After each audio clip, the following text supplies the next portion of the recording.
Assalamualaikum warahmatullahi wabarakatuh. Selamat pagi semuanya. Bagaimana kabarnya hari ini? Semoga kita dalam keadaan sehat, bahagia, dan penuh dengan semangat. Baik, kembali lagi bersama saya, Wafa Airin. Untuk minggu lalu kita sudah membahas tentang pengertian perkembangan bahasa pada anak usia dini. Untuk hari ini atau minggu ini kita akan membahas tentang tahap-tahap perkembangan bahasa pada anak usia dini. Ada yang tahu atau sudah pernah membaca tentang tahap perkembangan bahasa anak usia dini? Baik, menurut Montessori itu berpendapat bahwa atau mengidentifikasi ada 4 tahapan perkembangan bahasa pada anak usia dini. Untuk tahap pertama ada tahap kesadaran fonologis, yang kedua ada tahap kesadaran berpikir, dan yang ketiga itu ada tahap kesadaran tulis, dan yang terakhir atau yang keempat itu ada tahap kesadaran motorik. Baik, untuk yang pertama yaitu ada tahap kesadaran fonologis. Tahap kesadaran fonologis adalah suatu tahap melalui panca inderanya, yaitu indera pendengarannya, anak usia dini mendapatkan asupan-asupan bahasa lisan yang ada di lingkungannya, entah itu lingkungan keluarga, lingkungan bermain, maupun lingkungan sekolah yang ada di sekitarnya.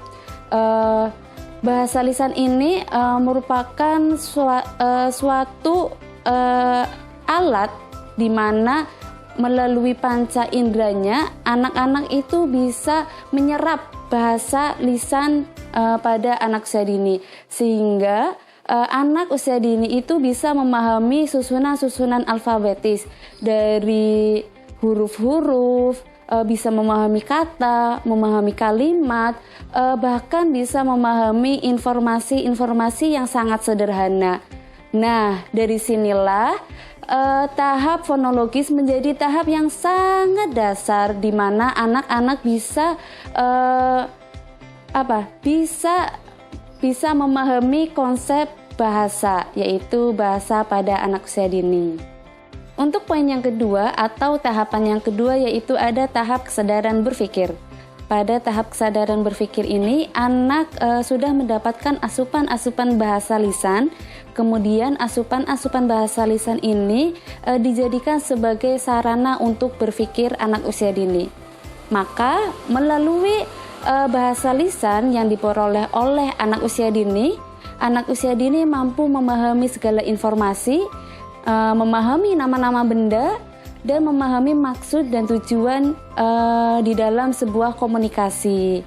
Ini artinya anak usia dini kemudian memiliki kemampuan berpikir dengan menggunakan bahasa, memiliki kemampuan berpikir untuk mendapatkan informasi melalui sebuah bahasa, yaitu informasi yang ada di sekeliling anak usia dini atau yang ada di lingkungan sekitarnya.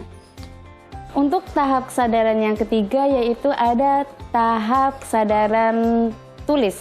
Apa itu tahap kesadaran tulis? Tahap kesadaran tulis ini berkaitan dengan kemampuan anak usia dini dalam memberdayakan indera visual atau indera penglihatannya. Melalui indera visual ini, anak mulai mengamati sebuah bahasa tulis, bahasa gambar, huruf, kata, bahkan bisa sampai dalam mengamati sebuah cerita. Dari sinilah kemampuan bahasa anak usia dini akan berkembang, karena anak usia dini mulai memiliki kemampuan, yaitu kemampuan kesadaran bahasa tulis. Dan bahasa tulis ini, kesadaran bahasa tulis ini, anak mulai mampu menghubungkan bahasa lisan yang telah diucapkan dengan kata-kata yang ada di dalam bahasa tulis. Untuk yang terakhir atau tahap keempat yaitu adalah tahap kesadaran motorik. Tahap kesadaran motorik ini berkaitan dengan kemampuan anak usia dini dalam berbahasa lisan. Anak usia dini mulai memahami atau berpikir hal yang baik, di mana tahap kesadaran motor ini berkembang melalui beberapa cara. Yang pertama yaitu melalui alat ucapnya, bagaimana anak itu bisa berbicara, menuangkan ide gagasannya, atau meminta sesuatu hal yang ia inginkan. Dan selanjutnya yaitu motorik berkembang melalui jari jemarinya atau kedua tangannya, di mana anak usia dini mulai bisa menulis, mencoret, menggambar, bahkan bisa menulis huruf, kata, dan menyalinnya. Dari sinilah bahasa anak usia dini tidak hanya bisa diungkapkan melalui berbicara, menyanyi dan lain sebagainya. Tetapi perkembangan bahasa anak usia dini bisa dilakukan atau bisa berkembang melalui bahasa tulisnya, yaitu menulis. Dari keempat tahapan perkembangan bahasa ini, kita bisa memahami bahwa perkembangan bahasa anak usia dini itu bersifat sangatlah kompleks. Dari beberapa tahapan ini, tahapan perkembangan bahasa ini itu sangat berkaitan antara tahap perkembangan bahasa yang satu dengan yang lainnya. Nah, maka dari itu kita sebagai guru ataupun sebagai orang tua, kita bisa mengembangkan semua tahapan perkembangan anak usia dini sesuai dengan tahapan perkembangan bahasa anak usia dini. Dari sini, apakah ada pertanyaan?